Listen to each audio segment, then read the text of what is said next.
อนางนวลกระดิกกระบวนยั่วยวนใจชายยักท่าในจังหวะระบำฟ้อนรำสวยงามช่ำใจยักคิ้วยักเอวยักไหลตาจะไม้ชื่นในดวงมารตามองตา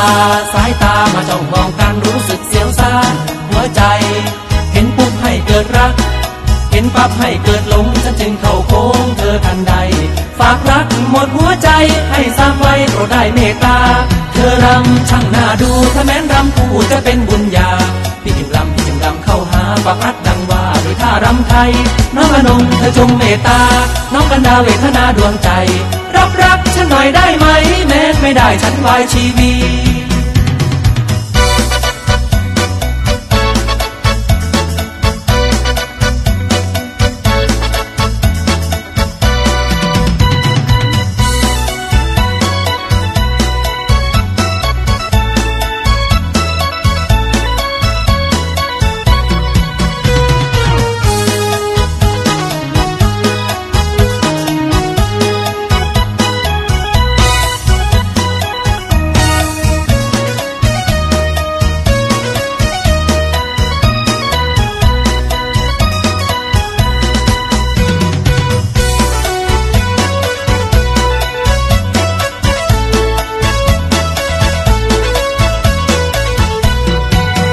นางนวลกระดิกกระบวนยั่วยวนใจชายยักท่าในจังหวะระบำฟ้อนรำสวยงามช่ำใจ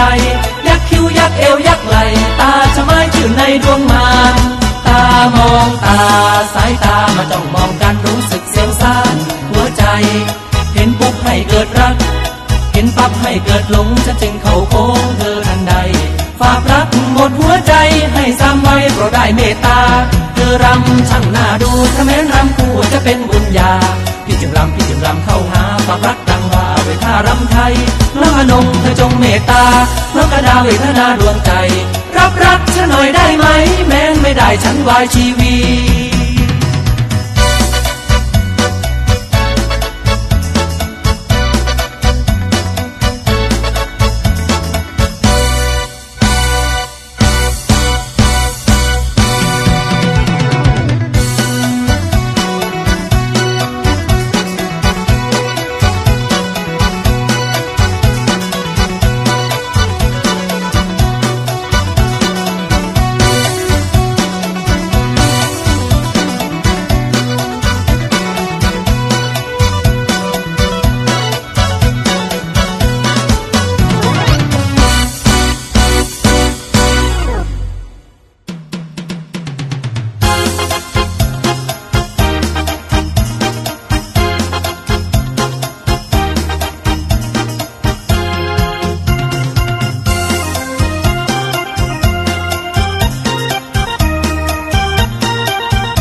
ดือนดาราเด่นบนฟ้าหน้าผาขาวผ่องเด่นบนฟ้าหน้ามองเชิญจับจองผู้รักเหมือนว่าเชิญจับจองผู้รักเหมือนว่า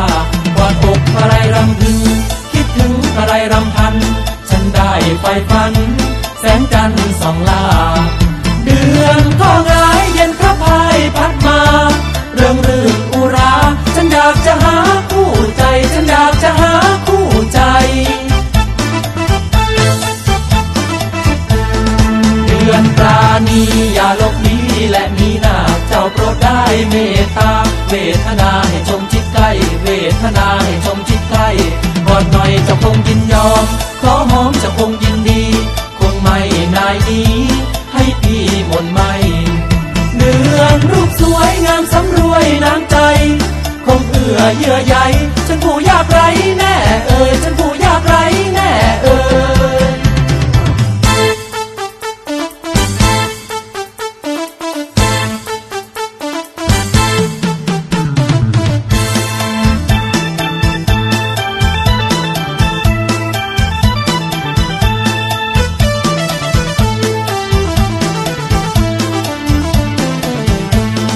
เดือนปราณีอย่าลบลี้และนี้หน้าเจ้าโปรดได้เมตตาเวทนาให้ชมชิดใกล้เวทนาให้ชมชิดใกล้กอดหน่อยจะคงยินยอมขอหอมจะคงยินดีคงไม่นายนี้ให้พี่หม่นไม่เดือนรูปสวยงามสำรวยน้ำใจคงเอื้อเยื่อใยฉันผู้ยากไร้แน่ฉันผู้ยากไร้แน่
ส่คือม้าน้อยธรรมดาม้าน้อยธรรมดาม้าน้อยละม้าน้อยธรรมดาสายันตะวันร้อนฉีผู้ใหญ่ลีขี่ม้าบักจอนแดดร้อนใส่แว่นตาดำผู้ใหญ่ลีกลัวฝนจะตกทำผู้ใหญ่ลีกลัวฝนจะตกทำถอดแว่นตาดำละฟ้าแจ้งจางปางฟ้าแจ้งละฟ้าแจ้งจางปางฟ้าแจ้งละฟ้าแจ้งจางปางคอกลมเหมือนดังคอช้างเอวบางเหมือนยางรถยนต์รูปหล่อเหมือนต่อไฟลนหน้ามนต์เหมือนเคียงหน่อยซอยซาเคียงหน่อยซอยซาเคียงหน่อยละเคียงหน่อยซอยซา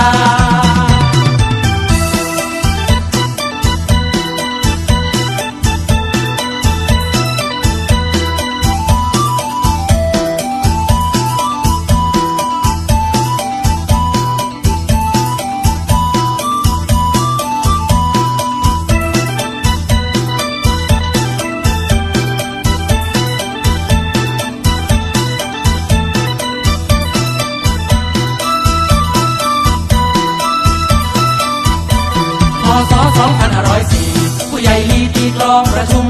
ชาวบ้านสั่งมาชุมนุมมาประชุมที่บ้านผู้ใหญ่ลีต่อไปนี้ผู้ใหญ่ลีจะขอกล่าวถึงเรื่องราวที่ได้ประชุมมาทางการก็สั่งมาว่าให้ชาวนาเลี้ยงเป็ดและสุกรฝ่ายกระสีหัวครอนถามว่าสุกรนั้นคืออะไรผู้ใหญ่ลีลุกขึ้นตอบทันใดสุกรนั้นไซคือม้าน้อยธรรมดาม้าน้อยธรรมดาม้าน้อยละม้าน้อยธรรมดาสายันตะวันร้อนฉีผู้ใหญ่ลีขี่ม้าบักจอนแดดร้อนใส่แว่นตาดำผู้ใหญ่ลีกลัวฝนจะตกคำผู้ใหญ่ลีกลัวฝนจะตกคำถอดแว่นตาดำละฟ้าแจ้งจางปางฟ้าแจ้งจางปางฟ้าแจ้งละฟ้าแจ้งจางปางคอกลมเหมือนดังคอช้างเอวบางเหมือนยางรถยนต์รูปหล่อเหมือนต่อไฟลนหน้ามนต์เหมือนเคียงน้อยซอยซาเคียงน้อยซอยซาเคียงน้อยละเคียงน้อยซอยซา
ตาปุ๋ยชุมแพ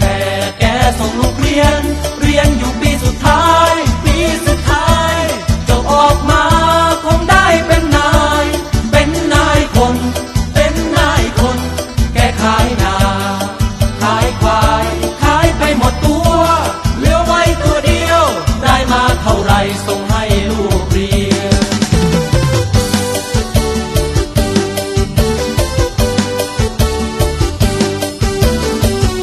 ตาปุ๋ยรอวันรออีกไม่นานจะมีลูกเป็นเจ้านายจะฆ่าควายตัวสุดท้ายต้อนรับนายคนหลายปีผ่านเนิ่นนานไม่รู้ว่าอยู่ที่ไหนเจ้านายคนใหม่ทำไมไม่กลับมา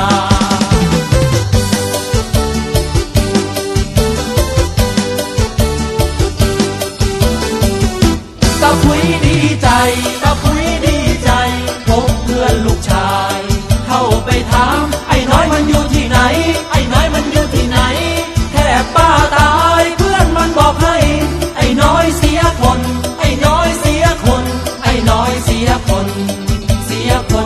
เสียจนหมดตัวเที่ยวจนหัวปั่นแล้วไม่นานไอ้น้อยจะกลับมา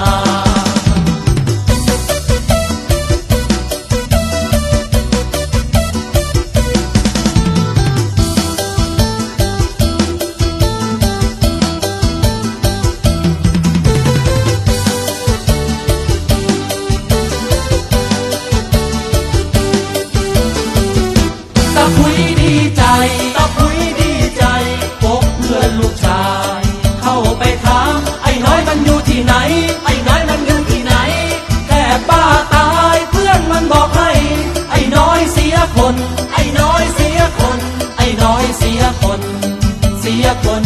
เสียจนหมดตัวเที่ยวจนหัวปั่นแล้วไม่นานไอ้น้อยจะกลับมาเช่านาดำทำนากลับมาเช่านาดำทำนา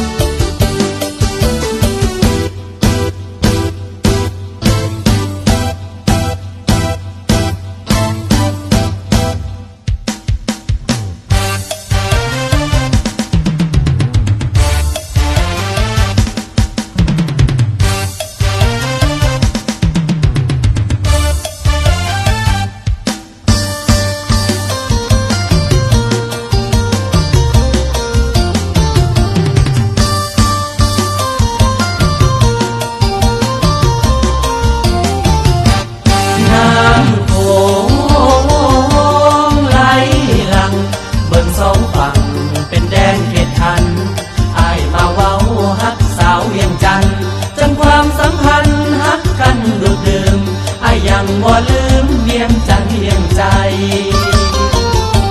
ตุ้มไอแด่สาวเวียงจันทร์เอ่ยตุ้มไอแด่สาวเวียงจันทร์เอ่ยคันเวียงจันทร์บ่ห่างบ่วางน้องให้แก่ไผคนสวยพี่ดีเอ่ยคนงามพี่ดีเอ่ย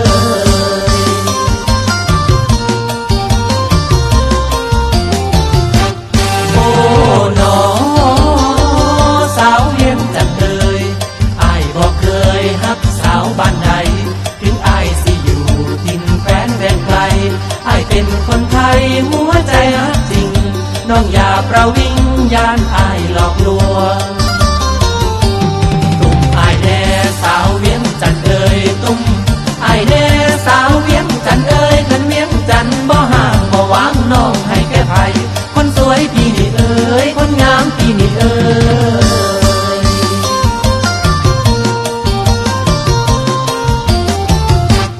ข้ามโขงลงเรือหันมองท่าเรือทุกเมื่อใจหายต้องจำพลาดจากน้องเพียงกายอ้ายสุดอะไรหัวใจไว้วันโปรดจงคอยวันอ้ายกลับเพียงพอตุ้มอ้ายแด่สาวเวียงจันทร์เอ่ยตุ้มอ้ายแด่สาวเวียงจันทร์เอ่ยคันเวียงจันทร์บ่ห่างบ่วางน้องให้แก่ไผ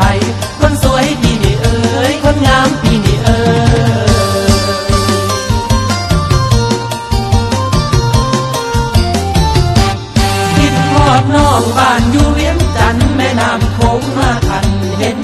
ปีละเทือคิดถึงเจ้าเด้คิดถึงเจ้าเด้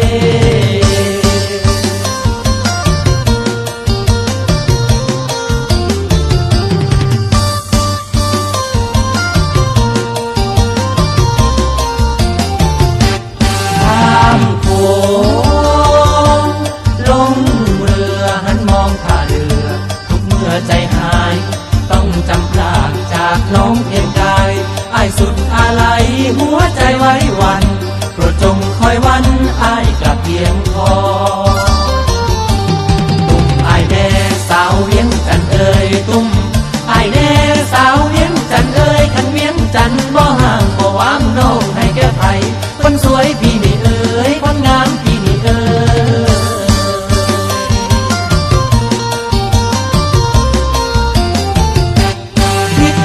น้องบ้านอยู่เวียงจันทน์แม่น้ำโขงมาทันเห็นกันละปีละเทือคิดถึงเจ้าเด้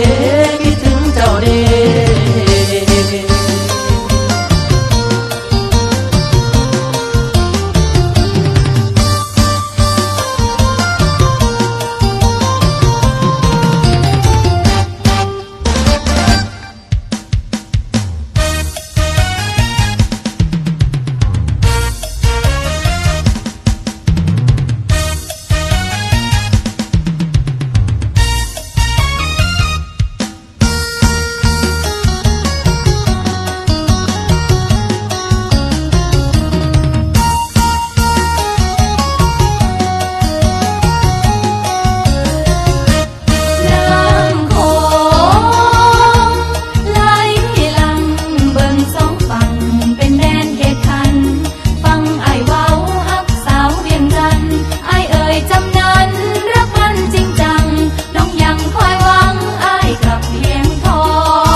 ใจดำเสียทิ้งแก้วตาแฟนเก่าที่เจ้าบูชาเขาเปลี่ยนใจเปลี่ยนหน้าทำไมไม่มารักพี่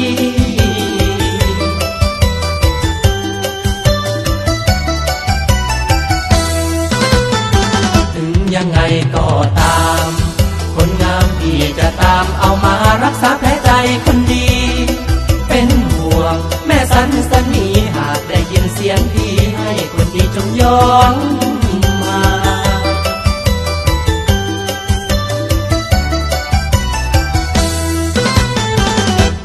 อย่าเสียใจถึงใครเขาจะลืมน้องอย่าเศร้ามองถึงเขาจะเข้าวิวาที่ยังมีน้องนี้เจ้าอย่าได้กลัวแม่ทุนหัวคนใจเธอต้องกลับมาสันสนีต้องให้ช้ำที่ติดตามค้นหาน้องคงไปไกลพี่จึงไม่พบทางหวังจะเอาเจ้ามาเข้าวิวาคู่กัน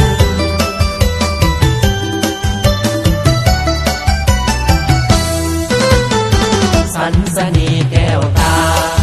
การดาเจ้าไปพักอยู่ไหนหรือใครสุขซ่อนจอมขวัญพี่จากบ้านมาหลายวันอยากจะเจอจันเพื่อปลอบขวัญน้องเจ้า